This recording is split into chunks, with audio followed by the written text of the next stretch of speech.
For some reason, if you're this color, that's what is supposed to be your story, regardless of whether you was born here or not. And that is a problem, because what that does is it gives us a false sense of inferiority, and it gives another people a false sense of superiority.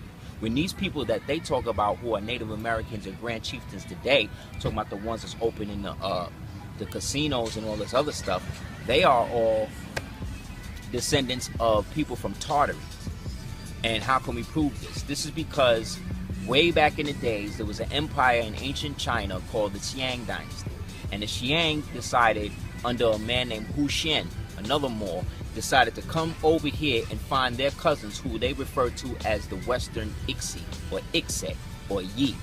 And so when they came here, they found an Olmec here that was already here from time immemorial. Olmec here that was already here from time immemorial. Olmec here that was already here from time immemorial. Yesterday was about the culture of the Olmecs actually preceding the Mayas. Mm-hmm. Could you explain that? Sure. They even are called pre-Mayas. Olmecs, some of their cities found in La Venta, Veracruz, Mexico. Some of them probably here on the Pacific coast of Guatemala. Mm-hmm. And actually, Mayan civilization, as I said, is a sort of a cultural unification. Even some cultures came from the other side of the ocean. Some cultures were here already, like the Olmecs. Even some cultures came from the other side of the ocean. Some cultures were here already, like the Olmecs. Even some cultures came from the other side of the ocean. Some cultures were here already, like the Olmecs. And they are considered probably the roots of the Africans because of the Negroid features on their big heads that were left around. And actually in the Pacific coast of Guatemala, we have a city known as Abactacalic or Tacalicabaj, and actually it's sort of the link between the Mayas and the Olmecs. The Mayan civilization is sort of an overlapping of cultures. We're going to talk something about it here, especially of the Teotihuacans. It's a good example of it. And they both merged their culture. When that culture merged together, they became one people. And then out of that people, we get the people today we call the Hopi, the Anasazi, the so-called Pueblo cultures, and all of that, right? It wasn't until maybe 16,000 years later, when the Hindus was exiled from India by the Sindhi Moors, or the Moors from Old Bombay and all of that, kicked them out. After the Hindu invasions, they all was brought over in boats and brought over here. When they came here, they then mixed with the so-called Algonquin or Aboriginal people who were already here, and then those Aboriginal people allowed them to stay in a certain area, and they adopted them into certain aspects of the culture. This is where you get people called the Mixtecs and the Zapotecs and the Toltecs and these type of people. They were all descended from the Olmecs. Now the Olmec people, the original constituency, started to move further up.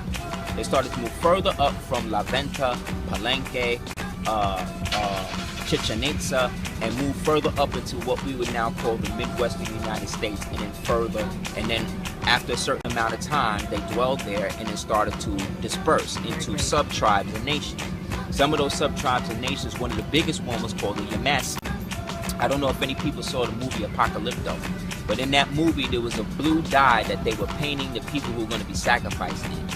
That blue dye actually comes from red clay that's found in Georgia, the red clay in Georgia. And it was an old custom that the queens would ingest some of the red clay in Georgia because it would help with the magical properties that they were trying to pass on to the base.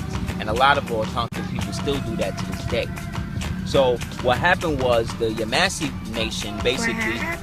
What had happened was the Yamasee Nation established themselves in what we call Georgia and all that. And then one of the sub... And then one of the... I'm sorry. And then one of the sub-nations called the Southern Cree and then the Northern Creek decided to go against and fight the Yamasee. There was a big war between that, and then the Yamasee basically lost the war, and their women were then brought in as squaws, meaning captured queens, to populate with the Cree, the Northern Cree, and the Southern Creek. And once they had those babies, that became another nation now. That nation was then known as the Seminole. And then the Seminole were then given land back down in what we right here call Andalusia.